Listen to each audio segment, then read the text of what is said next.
mi nombre es Luis Barrios, pertenezco a la unidad de investigación en Ciencias, Culturas y Procesos Sociales en Latinoamérica que funciona en la Facultad de Humanidades y Ciencias Sociales de la Universidad Nacional de Jujuy.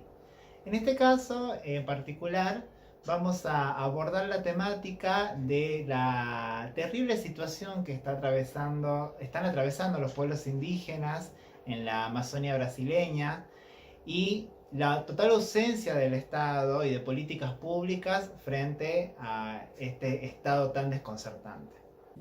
Hola, mi nombre es Gloria Elías, soy directora de esta unidad y para este tema hemos invitado a Leandro Méndez Rocha, quien es un historiador brasileño que se desempeña como profesor en la Universidad Federal de Goiás y que ha tenido toda su formación de doctorado y postdoctorado en Francia. Leandro se dedica a trabajar con las comunidades indígenas que habitan la zona del Mato Grosso brasileño, en la isla del Bananal, y ha denominado las políticas que está llevando adelante el Estado brasileño como políticas de la muerte. Veámoslo.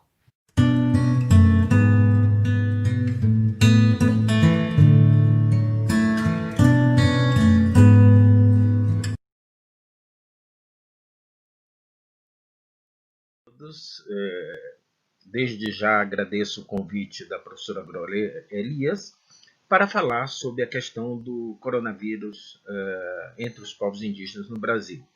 Portanto, saúdo a todos, mandando um abraço do Brasil e vamos falar então sobre essa questão a partir dos dados que eu disponho hoje e da interpretação que eu faço de algumas questões que considero cruciais para a compreensão da questão da pandemia e das especificidades desse acontecimento junto aos povos indígenas no Brasil.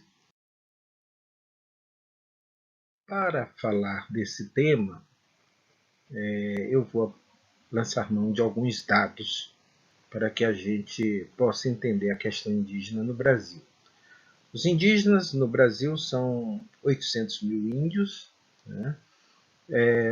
O que significa apenas 0,44% da população do Brasil.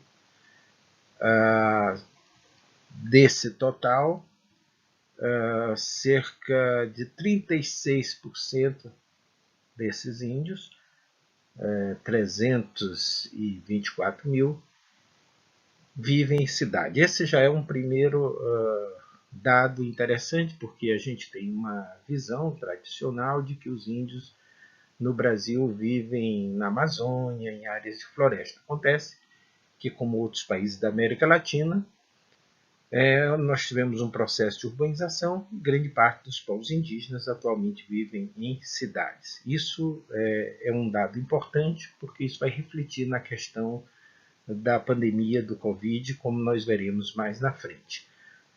Uma outra questão interessante é a diversidade. Nós temos 300 etnias diferentes que falam línguas, para termos uma ideia da diversidade, de pelo menos 4 grandes conjuntos, que nós chamamos de troncos linguísticos, e a proximidade dessas línguas é algo como, por exemplo, um japonês com um russo e um alemão, e um francês, por exemplo. Nós temos uma enorme diversidade étnico-cultural. Além disso, nós temos também situações bastante complexas. Há povos que mantêm uma economia tradicional, ainda de características tribais. Há povos que já estão completamente integrados no sistema capitalista, como pequenos produtores rurais. Há aqueles índios urbanos que, enfim, fazem parte da massa da população trabalhadora do país.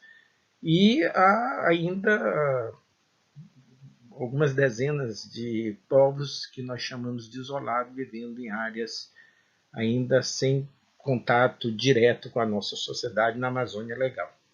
Todos eles estão, de alguma forma, atingidos ou ameaçados pela pandemia.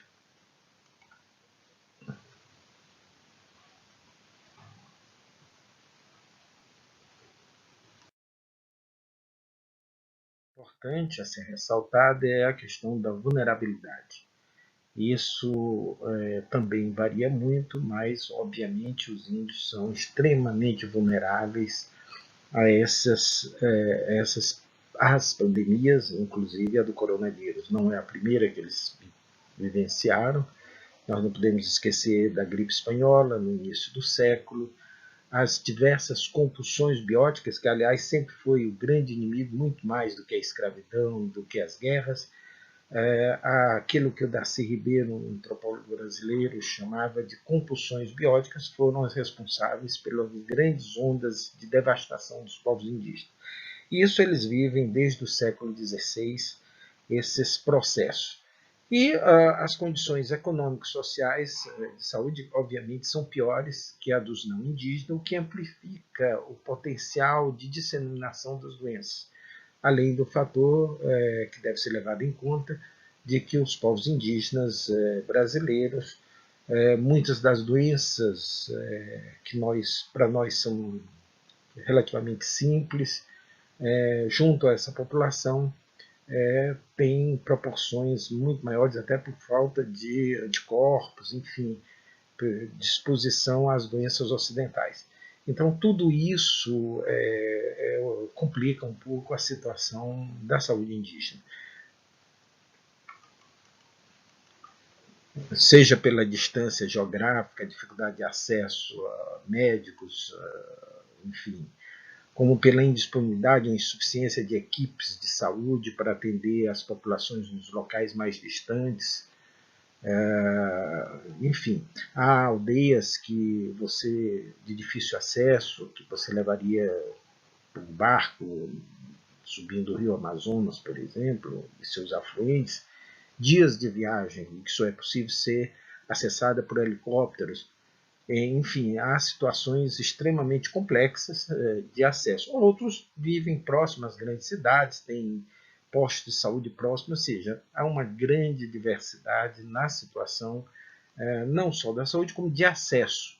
Por outro lado, o estilo de vida, grande parte dos povos indígenas vivem em casas coletivas, onde é comum as famílias extensas, o compartilhamento de utensílios, como cuias, tigelas e outros objetos, que favorecem as situações de contágio, que, no caso do Covid, são um complicador.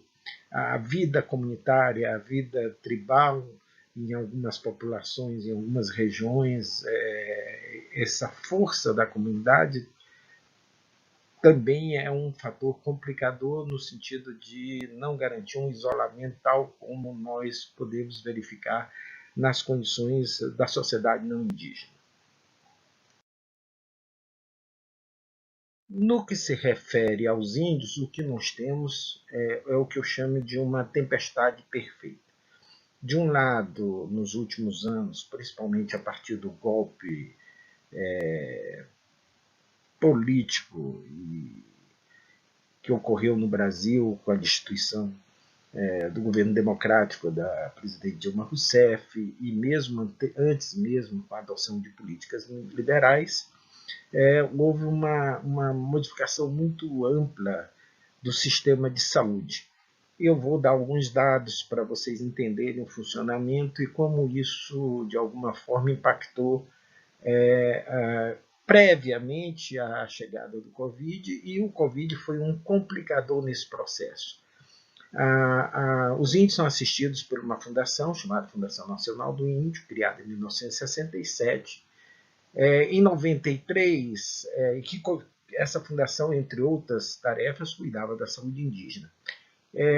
Nos anos 90, houve uma série de modificações. Em 99, essa política mudou, resultando na criação de um outro organismo para se ocupar exclusivamente da saúde indígena, e que era a Fundação Nacional de Saúde, que depois se transforma na CESAI, com os distritos sanitários indígenas, DESAI, como parte de um grande sistema de saúde pública, que é referência mundial, que é o SUS, Sistema Único de Saúde, que,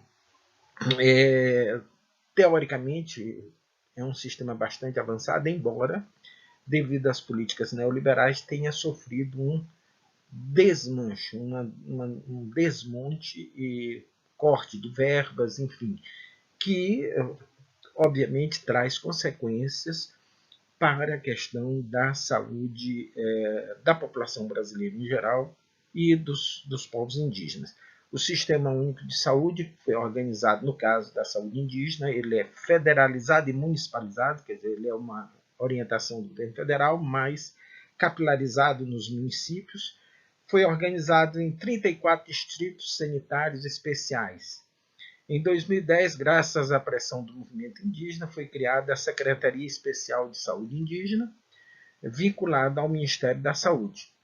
O subsistema criado para atender a saúde indígena sofre, desde então, devido às políticas neoliberais, como no resto do Brasil, com a falta de infraestrutura, sucateamento, falta de médicos, a saída dos médicos cubanos que atuavam no Mais Médico, que foi um projeto muito interessante de trazer, porque há uma carência de médicos para atuar nas regiões mais distantes do país, que foi uma decisão política mais recente do governo de extrema-direita no Brasil, também impactou negativamente esse sistema de saúde indígena.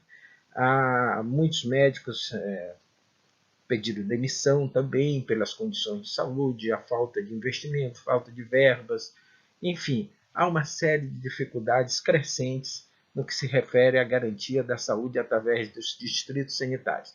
Esses distritos funcionam como equipes móveis que atuam com saúde da família, no caso das populações indígenas, e os casos graves são levados para as cidades onde eles são internados, nos hospitais das cidades polos, em cidades maiores, mais próximas das aldeias indígenas.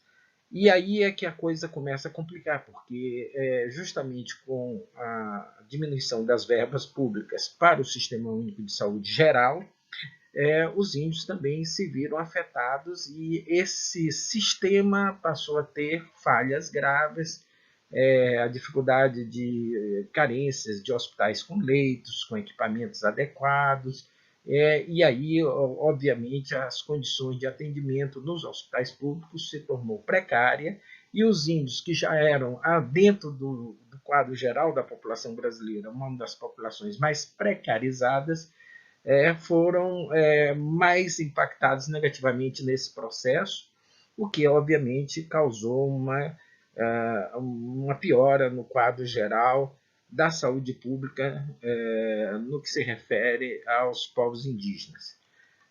Então, esses são alguns elementos para a gente entender, e daí que eu falo que é a tempestade perfeita, porque de um lado nós tínhamos um desmonte do sistema público de saúde, e ao mesmo tempo que esse desmonte ocorre, que atinge os povos indígenas, você tem a chegada do Covid no momento de fragilidade do sistema.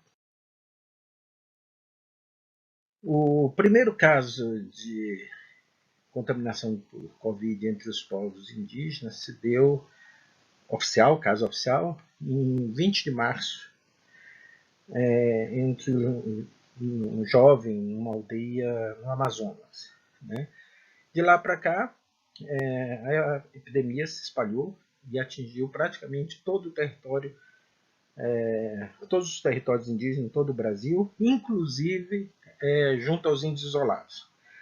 Nós temos relatos de que essa situação ficou mais grave também devido às políticas governamentais que abriram praticamente a Amazônia à expansão do capitalismo, de madeireiros, garimpeiros ilegais, sem fiscalização, que eu vou falar depois das políticas dessa tempestade perfeita que atingiu os povos indígenas. De um lado, neoliberalismo, as transformações de uma direita radical no poder que diminuiu todas as ações de prevenção, de políticas públicas de prevenção e controle de desmatamento, enfim, tudo isso favoreceu ao aumento de presença de não-índios junto aos territórios indígenas, as invasões dos territórios indígenas e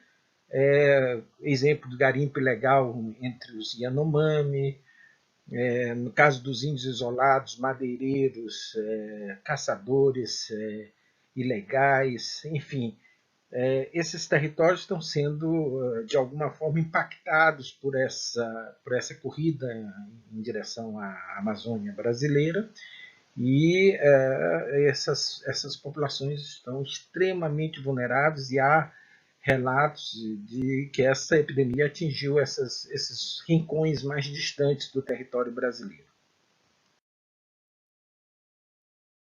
O total de mortos no Brasil entre os povos indígenas atingiu, na data do dia 14 de junho, 283 óbitos. E a população indígena oficialmente atingida pelo coronavírus soma 2.947 pessoas. Lembrando a todos que o Brasil, os dados do Brasil, nós temos nesta data cerca de 867 mil casos de contaminação e 43 mil óbitos.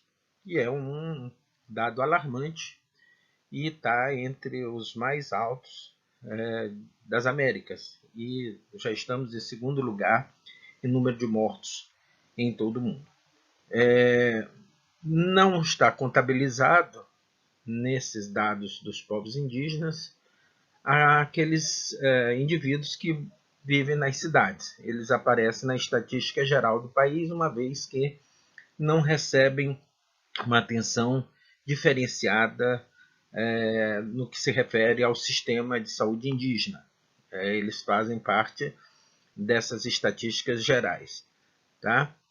Os dados que nós temos são os referentes aos índios que vivem em terras indígenas, nas aldeias, ficando de fora desses 283 indivíduos contabilizados, aqueles índios que vivem nas grandes cidades, que estão nesse quadro maior de 43 mil vítimas. A grande questão, que é geral no Brasil, é a subnotificação. Há estudos que demonstram que o governo omite ou tem dificuldades de nos dar dados mais precisos. Nós temos estimativas. Há acusações de alguns especialistas, ainda não temos estudo suficiente para a gente ter uma informação mais precisa, de que há um alto grau de subnotificação, que é grave, que mostra que essa epidemia tem um número muito maior de vítimas. O que se sabe, por exemplo, é que muitos dos óbitos que são contabilizados como síndrome respiratória aguda provavelmente são também relacionadas ao Covid. O grande problema é que o Brasil, além dessa dificuldade estatística, não tem feito a testagem da população, o que faz com que algumas dessas mortes não tenham sido devidamente confirmadas, tendo o Covid como causa.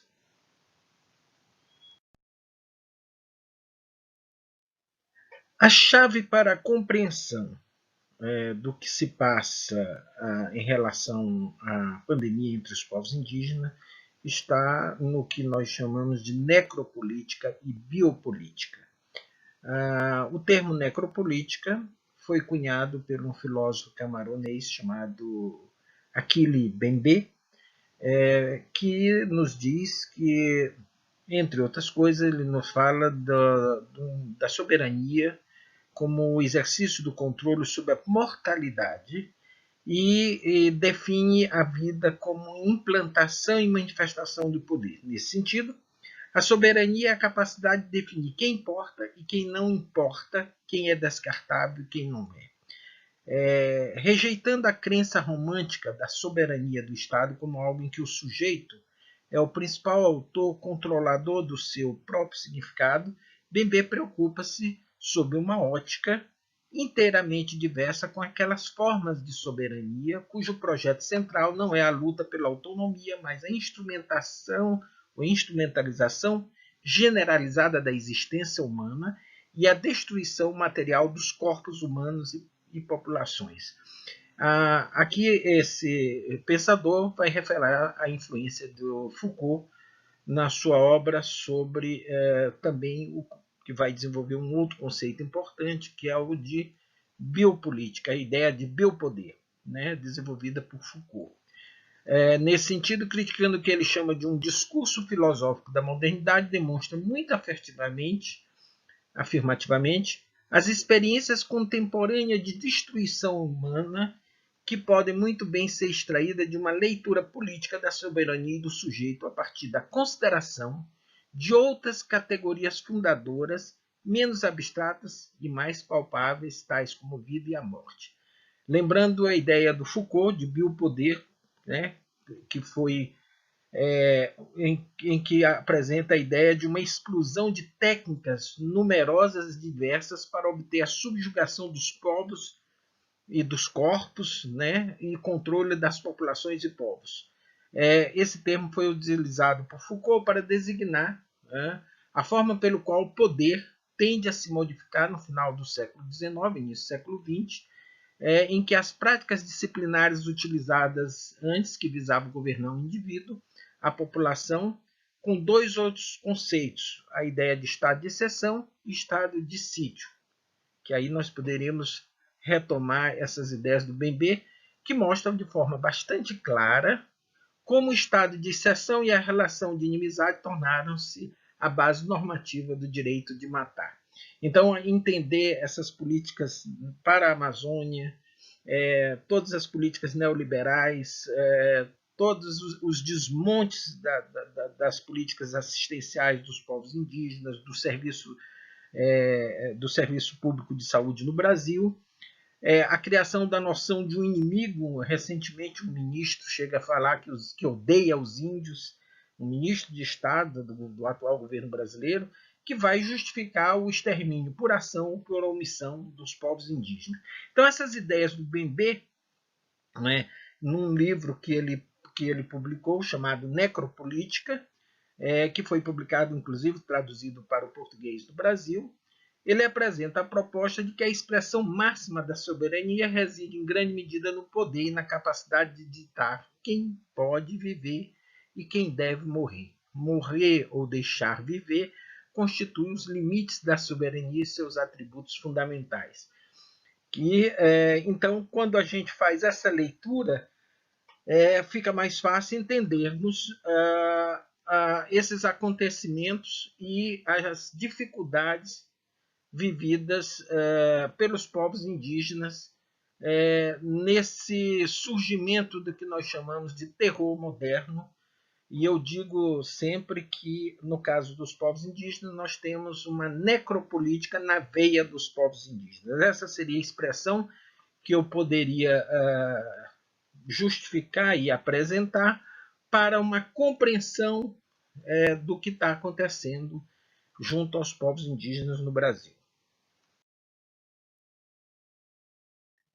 Portanto, o que temos no Brasil hoje tem uma relação direta com o conceito de necropolítica, em que há formas de racismo, de preconceito, de invisibilização do outro, através das ações ou mesmo através das omissões do Estado. Nós temos aqui, no caso das nossas políticas públicas, no que se refere ao coronavírus, pelo menos quando visto a partir das três instâncias governamentais, que é o federal, estadual e municipal, mas principalmente a partir do governo federal, muito mais uma política que a gente poderia dizer da morte e não da vida. Para nós termos uma ideia, o Ministério da Saúde no Brasil hoje é comandado por um militar que não tem uma formação médica, e a sensação que fica, muitos especialistas falam, que é alguém que está mais, ou pelo menos é uma política que está mais preocupada em contar mortos do que com a preservação de vidas. As falas das autoridades a nível federal têm sido muito no sentido de que o Covid é irreversível, que não há muito o que fazer, que a população, infelizmente, vai estar exposta de qualquer jeito e, portanto, não há, enfim, que as possibilidades de lutar contra a pandemia devem ser mitigadas, e por isso há políticas que propõem, por exemplo, o não isolamento, ou pelo menos um isolamento muito parcial, indo na contramão do que as autoridades públicas do mundo inteiro na área de saúde preconizam. As falas dessas autoridades muito mais no sentido de que é irreversível, que não há muito o que fazer, que as pessoas vão morrer a si mesmo, porque todo mundo inexoravelmente morrerá um dia. E há uma certa omissão nesse sentido. A sensação que se tem é essa. E os índios, obviamente, são vítimas dessas políticas e há uma certa não homogeneidade ou não homogeneização das políticas. Quando governadores propõem o isolamento, mas são boicotados ou têm dificuldades de colocar em prática porque setores da sociedade e de outras esferas governamentais não apoiam tais políticas, não há padronização dessas políticas. Tudo isso, obviamente, traz consequências negativas e agravou o quadro do combate à pandemia. Provavelmente o Brasil será um dos países mais afetados, talvez um dos últimos a sair do problema, devido às suas incoerências, às suas dificuldades de colocar uma política minimamente coerente em prática no que se refere ao combate dessa pandemia. Então, nesse sentido, esse conceito de necropolítica aliado a todas as formas de racismo, de negação do outro, que hoje são políticas hegemônicas, né, tem uma relação direta com tais acontecimentos e com a situação que se criou no Brasil, infelizmente. Portanto, faço minhas as palavras do Bembe, que na sua obra tenta explicar esse fenômeno da modernidade. Ele faz referência, por exemplo, aos conflitos da era da globalização, citando Bauman, grande sociólogo polonês Bauman, que se fala, por exemplo, de pilotos convertidos em computadores, quase que nunca têm a chance de olhar suas vítimas. A guerra moderna ela se dá mediada pelas máquinas, em que você não tem contato direto com as vítimas, e o que faz com que não se possa nem avaliar a humanização, a miséria humana que é semeada. Militares profissionais dos nossos tempos modernos não veem cadáveres nem ferimentos. Eu diria o mesmo com relação às políticas neoliberais. Não se vê cadáveres, não se vê pessoas, são números. Tudo se resume a uma planilha. Talvez, como dizem esses autores, eles durmam bem, nenhuma pontada em suas consciências os manterá acordados, porque apertaram apenas um botão. O Brasil vive esse paradoxo. Os povos indígenas se tornaram apenas um número na planilha das políticas públicas, como em geral a população pobre. Daí nós no Brasil falamos de economistas neoliberais com suas políticas como economistas totalmente desumanizados, porque são cabeças de planilha, são cortes de despesas, apenas um número que você deve ajustar no orçamento. Essa é a realidade do Brasil e os danos colaterais, entre aspas, dessas ações e omissões do Estado e nas guerras das ações militares se dá quando, por exemplo, houve um recrudescimento nos últimos anos do assassinato de lideranças indígenas em conflitos por falta de fiscalização, por falta de ação efetiva do Estado, e as mortes por coronavírus podem ser vistas da mesma forma. Portanto, as ações e essas noções que eu trouxe para a nossa reflexão sobre necropolítica, necropoder, que vai nos ajudar a entender essa realidade dos povos indígenas. Os povos indígenas, claro, estão entregues à sua própria sorte, e tem tomado ações, decisões dentro das suas possibilidades, da sua luta pela sobrevivência. Assim como no passado eles sobreviveram a outras pandemias e a outros conflitos, nesse momento eles contam muitas vezes apenas com eles mesmos. Algumas aldeias fecharam, fizeram um lockdown melhor do que na nossa sociedade. Em algumas pequenas comunidades indígenas, as lideranças simplesmente decidiram fechar e fizeram muito bem isso, suas aldeias, os casos em que os índios tomaram as ações e as medidas possíveis dentro das suas limitações. Há falta muitas vezes de um apoio mais efetivo, considerando a subnotificação, inclusive de mortes de indígenas, considerando a dificuldade de acesso à saúde e assistência, os índios estão se organizando, se mobilizando como podem, seja através de medidas de isolamento, controle, as lideranças de várias comunidades, os índios, por exemplo, os índios Tapirapé, no Mato Grosso, decidiram fazer lockdown e fechar sua aldeia, ninguém entra, ninguém sai.